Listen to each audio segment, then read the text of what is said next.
सैलाब में गाड़ी बह गई सुना है, सैलाब में इंसान डूब गए ये दर्दनाक खबर भी मानसून में सामने आई। लेकिन क्या आपने ये सुना कि आसमानी आफत के आगे एक नहीं बल्कि 4 गांव बह गए। देश के एक जिले में यही हुआ है। सैलाब और लैंडस्लाइड से मलबा बन चुके गांव में इतने डराने वाले वीडियो सामने आए जो आपको विचलित कर सकते हैं। मौत का आंकड़ा सुनकर आपके होश उड़ जाएंगे।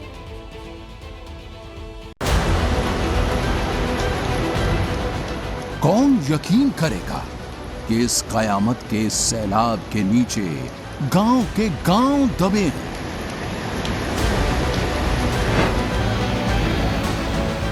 कौन यकीन करेगा कि मलबे की बारिश एक साथ इतनी मौत बांट सकती है।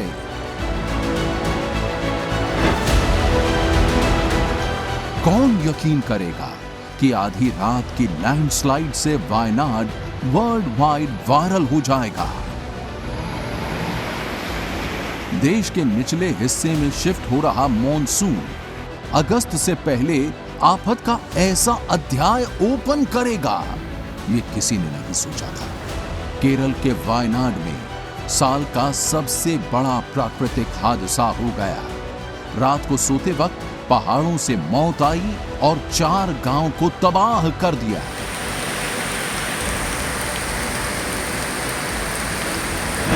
रात के 2 बज रहे थे। शिलाखंड इंसान को रौंदने और उफनती लहरें प्राण लीलने की कसम खा चुकी थी।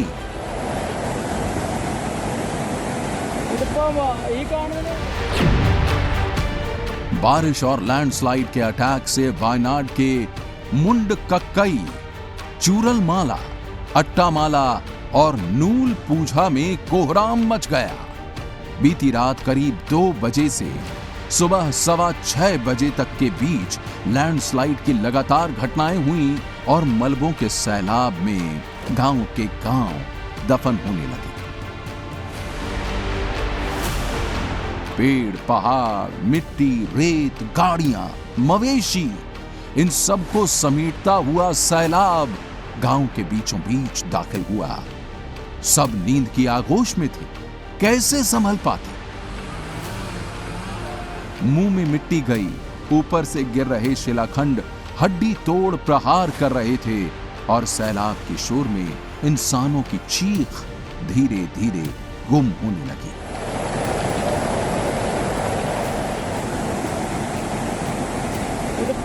तीन 400 घर था इसका ऊपर।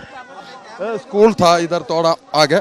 अभी रेस्क्यू कर रहा है उन लोगों का। कितना बॉडी गया तो मर गया तो पता नहीं।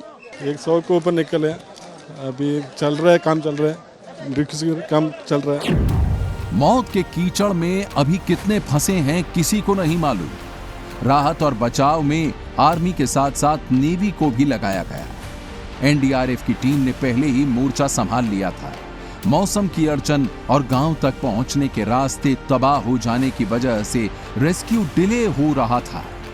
रस्सी के सहारे रास्ता बनाया गया और कुछ खुशनसीबों की जान बचाई गई। जो ग्लोबल टेम्परेचर बढ़ रहा है क्लाइमेट चेंज के कारण, उसके कारण क्या हो रहा है कि जो वायु का टेम्परेचर बढ़ने के कारण उसमें मॉइस्चर को होल्ड करने की कैपेसिटी बढ़ रही है। और जब मॉइस्चर ज्यादा होता है, नमी ज्यादा होती है हवा में, तो बादल काफी ज्यादा उग्र बनते हैं, काफी ऊंचे बनते हैं, काफी बड़े बनते हैं और जो थोड़े ही देर में बहुत तेज बारिश देने की संभावना या कैपेबिलिटी रखते हैं, जिसके कारण ये एक्सट्रीम वेदर इवेंट बढ़ रहे हैं।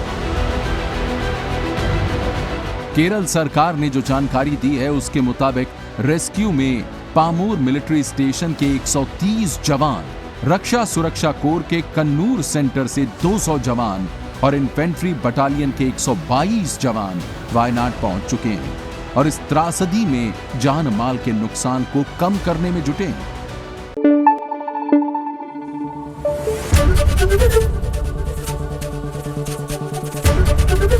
एबीपी न्यूज आपको रखे आगे।